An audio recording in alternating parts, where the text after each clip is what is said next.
दोस्तों, आज मैं आपको पारिवारिक कहानियाँ श्रृंखला की कहानी नंबर 67 सुनाने जा रही हूँ, जिसका शीर्षक है प्राइवेट बस। तो चलिए कहानी की शुरुआत करते हैं।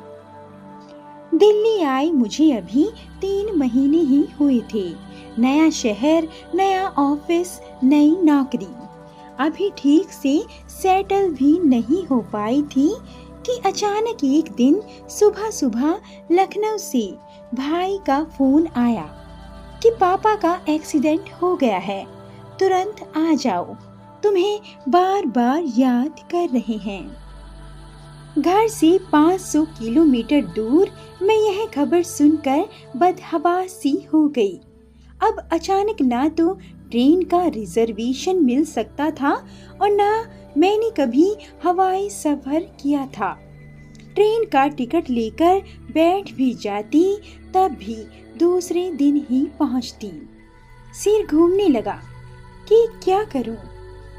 अचानक तय किया कि बस पकड़ो और निकल जाओ। मैंने फटाफट एक बैग में 2 जोड़ी कपड़े डाले और ऑटो रिक्शा लेकर दिल्ली ISBT की ओर भागी। दिल यह सोच सोच कर धड़क रहा था कि पता नहीं पापा किस कंडीशन में हैं। भाई तो कह रहा था कि खतरे से बाहर हैं, मगर क्या पता कितनी चोट लगी है।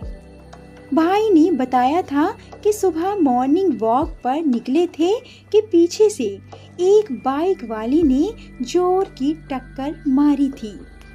बुढ़ापे का शरीर, पता नहीं चोट कितनी गहरी पहुंची होगी।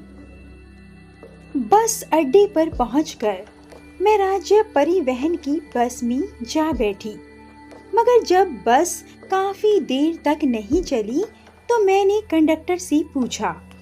वह बोला कि जब पूरी भर जाएगी तब चलेगी।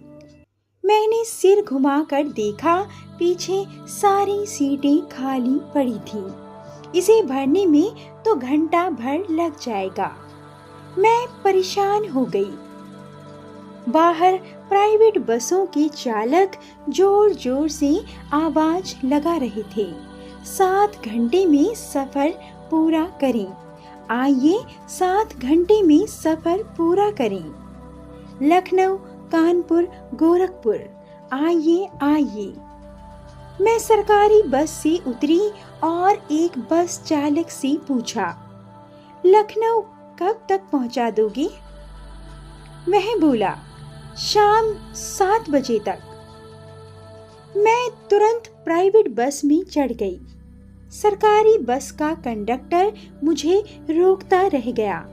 बोला, गलती कर रही हो मैडम, उससे पहले सरकारी बस पहुंच जाएगी, वह ज्यादा किराया लेंगे। मगर मुझे तो जल्दी से जल्दी पहुंचने की धुन लगी थी। प्राइवेट बस पूरी तरह भरी हुई थी, जल्दी ही चल पड़ेगी। मैं बैग लिए खटखट उस बस पर चढ़ गई। अंदर ज्यादातर ग्रामीण इलाके के लोग नजर आ रहे थे। टिकट दर भी सरकारी बस से दुगुना ज्यादा थी, मगर मुझे संतोष था कि यह बस मुझे अपने पापा के पास जल्दी पहुंचा देगी। मैंने बस में बैठते ही फोन करके भाई को खबर कर दी कि बस ले ली है, शाम तक पहुंच जाऊंगी। 3 घंटे के सफर के बाद यह बस हाईवे के एक ढाबे पर रुकी। सवारियां उतरकर खाने पीने के लिए ढाबे में जाने लगी, मगर मेरी तो भूख प्यास सब मिटी हुई थी। मैं चुपचाप अपनी सीट पर बैठी रही। थोड़ी देर में बाहर कुछ शोर सा उभरा। बस कंडक्टर चिल्ला रहा था कि किसी ने उसके कमर में बंधे फेंटे में से 5000 रुपए निकाल लिए हैं। मैंने खिड़की से झांक कर बाहर देखा तो सभी यात्रियों को लाइन में खड़ा करके तलाशी लेने का काम शुरू होने वाला था। मुझे कोफत हो रही थी कि यह क्या नया तमाशा खड़ा हो गया। यहाँ जल्दी पहुंचने की धुन लगी है और इन लोगों ने यह नया खेल शुरू कर दिया है। मैंने देखा बस ड्राइवर और कंडक्टर के साथ ढाबा मालिक भी जोर जोर से बोल रहा था कि सब लोग अपनी अपनी तलाशी दो। सारे ग्रामीण हैरान परेशान खड़े थे। हर आदमी कुछ बोले बिना तलाशी देने के लिए लाइन में लगा जा रहा था। महिलाएं, बच्चे सब। एक लड़का मेरी खिड़की के पास आकर चिल्लाया, मैडम आप भी नीचे आ जाओ और तलाशी दो। मेरे सिर पर गुस्सा सवार हो गया। मैं चिल्लाकर बोली, तुम लोग कौन होते हो किसी की तलाशी लेने वाले? पैसा चोरी हुआ है तो बस को पास के किसी थाने में ले लो, वहां कार्रवाई होगी। यहाँ किसी महिला को हाथ ना लगाना वरना तुम्हारी ऐसी की तैसी कर देंगे। बस ड्राइवर, कंडक्टर और ढाबे वाला हक बका कर मेरा चेहरा ताकने लगे। मेरी हिम्मत देखकर कुछ लोगों में हिम्मत आई। एक एक कर सबने बोलना शुरू किया, हाँ हाँ बस को थाने पर ले लो, वहीं देंगे तलाशी। ड्राइवर, कंडक्टर ढाबे वाले के साथ एक तरफ को होकर कुछ मशवरा करने लगे।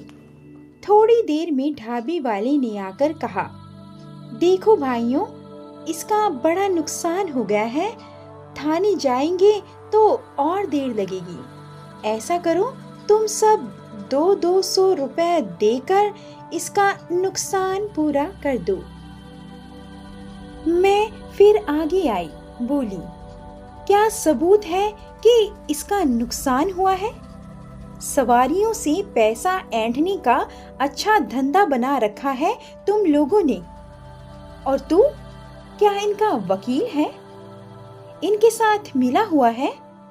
सीधे तरीके से बस को थाने ले चल, वरना बैठ यहीं। ना कोई तलाशी देगा और ना कोई एक पैसा देगा। लोगों ने मेरी हाँ में हाँ मिलाई। कई महिलाएं आकर मेरे साथ खड़ी हो गई। सब कहने लगे कि अब तो बस को थाने ही ले चलो।